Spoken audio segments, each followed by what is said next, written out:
Ya, dan pemirsa untuk menyaksikan secara langsung suasana di Kota Palu ya. Dan gerhana mataharinya seperti apa di sana, kita langsung terhubung dengan Jody Dompas. Jody Dompas yang sudah ada di sana. Betul. Ya, Jody. Halo Mas Rudi. Silakan Jody, laporannya seperti apa di sana saat ini?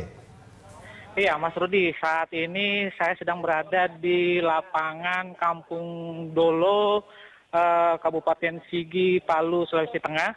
Dan baru saja Bapak Wakil Presiden Yusuf Kala beserta dengan Ibu Mufidah Kala baru saja tiba di lapangan untuk menyaksikan fenomena gerhana matahari total ini, Mas Rudi. Di sini juga dihadiri oleh sekitar 5.000 wisatawan asing yang sudah datang untuk menyaksikan fenomena ini dengan berbagai macam perlengkapan seperti kamera dan sejumlah alat-alat penelitian dari mereka. Dan saat sekarang Bapak Wakil Presiden sedang berkeliling untuk memantau para peserta yang akan ikut untuk menyaksikan fenomena gerhana matahari total di lapangan Kampung Dolo ini.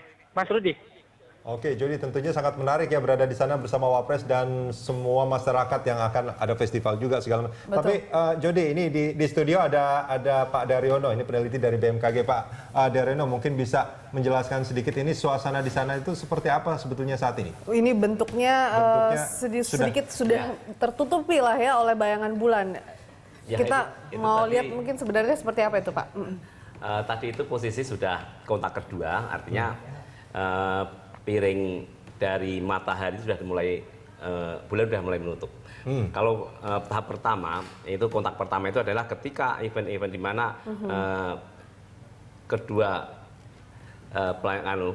matahari dan bulan mulai bersinggungan itu kontak pertama. Tapi saya melihat tadi itu sudah mulai ada kontak kedua. Masuk ke fase keduanya begitu ya? Jadi proses di mana fase di mana dia akan menuju kepada gerhana matahari total. Oke. Ya. Itu butuh waktu berapa lama itu sebetulnya untuk sampai? Hanya beberapa, nggak lama, hanya beberapa detik saja. Apakah memang di Palu saja yang sudah mulai, artinya di daerah Sulawesi, atau sebenarnya beberapa wilayah juga yang akan kemungkinan mengalami gerhana matahari total ini sudah kondisinya akan sama seperti itu, Pak Daryono?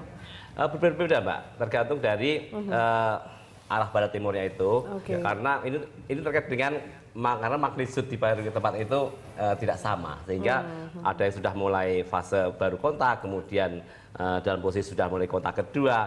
Namun saya melihat tadi belum di Indonesia saat ini belum ada yang benar-benar kontak total belum. Ini dalam proses ke sana. Itu. Nah ini kalau suasananya seperti ini apakah di di daerah yang terkena cahaya mataharinya itu sekarang sudah mulai gelap atau gimana, Pak? Belum gelap 100%, tapi sudah mulai remang-remang, sudah mulai menjelang kayak sore gitu ya. Dan ini implikasinya terhadap kondisi atmosfer itu sudah mulai berubah, di mana ionosfer itu sudah bertahap mulai kepada pendinginan. Ini efeknya pada kondisi magnetik bumi. Kemudian nanti ketika sudah terjadi superposisi satu garis antara bumi, matahari dan bulan itu terjadi perubahan gravitasi bumi. Perubahannya seperti apa maksudnya? Iya. Tapi tidak besar, karena ini menjadi tujuan dari BMKG. Jadi BMKG itu memiliki 3 tujuan penting dalam kegiatan pemantauan ini. Yang pertama tentu saja kita akan merekam seluruh event-event dari proses kontak pertama, kedua, total, ketiga, dan pengakhiran itu akan kita dokumentasikan di berbagai tempat.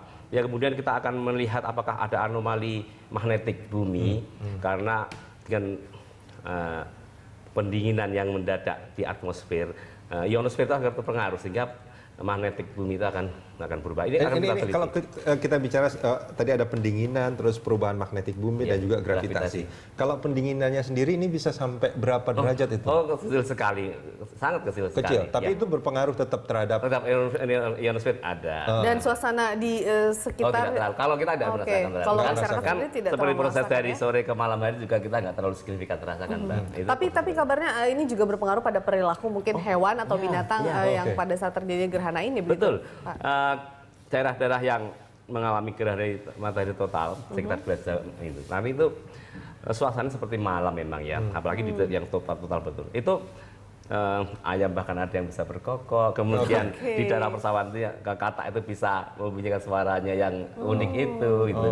Bahkan mungkin tanaman yang memiliki sensor cahaya seperti bunga yang kalau sore membuka itu kan responnya ada. Apa namanya sedap malam ya, itu salah satunya. Respon itu ada. Nah, tadi dikatakan juga soal gravitasi. Ini gravitasinya semakin kuat atau justru semakin kuat karena tarikan maksimum saat itu. Bahkan di kalangan para mereka yang memiliki pemikiran-pemikiran spekulatif ya, itu katanya bisa memicu gempa bumi. Tapi saya tekankan di sini tidak. Ini sebetulnya kalau gravitasi bumi itu semakin kuat, satu hal sebetulnya ingin saya sampaikan Pak Daryono. Atlet lompat tinggi jangan latihan pada saat gerhana matahari total ya Pak Daryono ya. Iya. Iya, baik. Nah, ini ada gambarnya lagi. Iya, apakah itu masih periode kontak kedua itu. Pada akan memasuki fase ketiga ini, Pak, butuh berapa lama waktunya? Karena kan diperkirakan tampilkan layar atas nggak bisa. 1 atau setengah 8 waktu Indonesia Barat ini kita juga sudah melihat kondisi matahari gerhana matahari total begitu. Sekitar 10 sampai 15 menitan. Iya. Jadi kalau di Jakarta ini kan dari 6.21 sampai 7.30. Iya. Itu proses, tapi sini kan tidak mengalami total, tapi hanya sampai magnitude 9. Jadi hanya 90% saja yang tertutup. Jadi dari menit ke-20 sampai ke 30 sekitar 10 menitan. Pak Daryono, ini kan sebetulnya di depan kita ini, kalau yang kita lihat di layar ini kondisi di Palu ya Pak ya. Iya. Nah, kalau yang di atas ini Pak, yang di monitor yang di atas kita ini nanti mungkin bisa kita tampilkan juga ya. Ini Ada adalah juga kondisi terlihat di Jakarta seperti ini nih Pak nih. Ini memang berbeda ya pasti Jakarta lebih besar kan ya ukurannya ya, kalau tidak salah. Karena memang posisi ketertutupan matahari itu di jalur total dengan di Jakarta itu berbeda. Karena kalau di jalur matahari total itu kan magnitude 1, itu artinya 100% tertutup nantinya. Sebenarnya Jakarta hanya 0,9, jadi 90% yang tertutup. Pasti tidak akan tertutup semuanya gitu ya. Artinya bagaimana kondisi Jakarta pada saat artinya akan gelap juga atau seperti apa dibandingkan mungkin yang terjadi di Palu dengan beberapa kota yang diklaim akan mengalami gerhana matahari total. Memang ini, akan gelap Mbak, tapi tidak segelap di Marah itu. Ya remang-remang menjelang sore itu loh Mbak. Jadi kalau di jalur magnitude 1 itu benar-benar gelap. Itu gelap sekali. Gelap sekali, seperti malam lah ya Pak. Betul-betul seperti malam. Artinya apa namanya? Ya yang seperti cuma ada cahaya bulan seperti itu ya. Betul seperti itu. Nah ini juga kan kalau dulu itu pernah terjadi tahun 83 Rudi ya, 83, di mana ya ini bisa dicek ke 83 Pak ya Daryono. benar ya Pak Daryono, dan masyarakat pada saat itu justru lebih banyak diminta untuk masuk ke dalam rumah atau bersembunyi begitu ya, beda dengan saat sekarang, dan itu yang dikhawatirkan adalah karena bisa berbahaya pada penglihatan kita. Apa sih sebenarnya yang mempengaruhi sehingga ini bisa mempengaruhi penglihatan kita secara kalau melihat secara langsung begitu? Ya memang event gerhana matahari total 2016 ini merupakan event yang berbeda dengan tahun 83, dan BMKG di sini berpesan betul kepada masyarakat bahwa ini adalah momen tepat untuk menyampaikan ke masyarakat bahwa kita hilangkan mitos-mitos itu dan kekhawatiran berlebihan. Memang kita berbahaya jika melihat langsung dengan mata telanjang, namun kita telah menyarankan bahwa sebaiknya menggunakan kacamata yang menggunakan filter matahari. Memang orang tidak akan sadar Mbak, karena ketika kita melihat saat dari posisi matahari sebagian kemudian total itu kan intensitasnya sangat tinggi, itu yang berbahaya. Kemudian dari total menuju sebagian itu juga berbahaya. Nah disinilah yang patut kita waspadai, karena kalau kita tidak menggunakan kacamata yang menggunakan filter itu retina kita itu tidak memiliki sensor sakit, tidak memiliki, sehingga kita merasa nyaman saja, tapi bisa terjadi efek yang. Ini kalau BMKG itu apa namanya berdiri itu tahun berapa? Masih ingat nggak Pak Daryono? Artinya sebetulnya ini butuh waktu yang cukup panjang sebetulnya ya untuk mengubah namanya mitos-mitos seperti itu. Ini BMKG termasuk berhasil ini. Ya, memang ternyata banyak harus kita koreksi dengan kejadian gerhana matahari 83. Tahun 1983 lalu, di mana waktu itu memang kita seperti dicekam ketakutan. Tapi saya sebenarnya cukup tahu waktu itu bahwa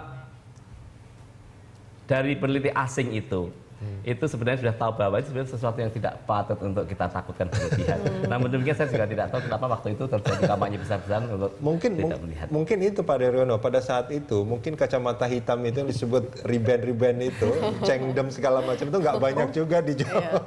Jadi itu harus spesial kacamata yang dengan filter matahari, Pak. Jadi kalau kacamata hitam kemudian bahkan ada katanya beli kacamata las dan lain-lain. Oh, itu tidak boleh justru. Tidak bisa ya. Itu tidak. Oke. Harus ada filter Ini matahari. harus diinformasikan ke pemirsa.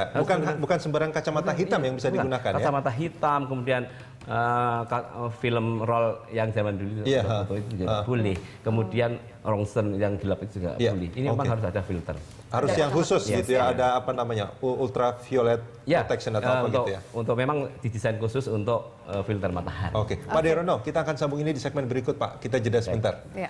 Dan pemirsa tetaplah bersama kami.